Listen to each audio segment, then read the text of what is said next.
Guys, আজকের দিনটা ছিল আমার চতুর্থ এক্সামের দিন, মানে চতুর্থ নম্বর এক্সামের দিন। তো তারপরে কিন্তু ওখান থেকে আবার চলে এসেছিলাম আমার ইউনিভার্সিটি কাজে। তো তোমরা আশা করি সবাই জানো আমি কেন আসি ইউনিভার্সিটিতে।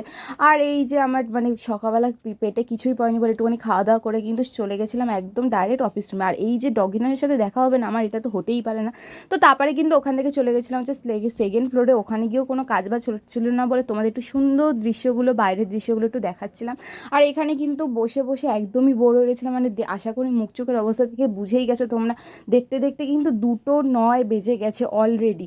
তো এখন আশা করি সবাই জানো যে সবারই টিফিন টাইম। তো আমার মনটাকে একটু সান্ত্বনা দেওয়ার জন্য আমি একটু আনন্দ ফুর্তি করছিলাম। তারপরে কিন্তু দুপুরে খাওয়া দাওয়ারও সেরে নিয়েছিলাম। তো তারপরে আবার এসেছিলাম, কিন্তু তাও আমার কাজ আজকেও কমপ্লিট হয়নি। মানে এই নিয়ে 3 থেকে 4 দিন ধরে আমি এখানে ইউনিভার্সিটিতে ঘুরছি। মানে তোমরা বুঝতে পারছো যে কিছু মানুষের ভুলের জন্য কিন্তু আজকে আমার এই দিনটা দেখতে হলো। তো আবার নেক্সট ব্লগে তোমাদের সাথে আবার দেখা হবে। Thanks for watching my video.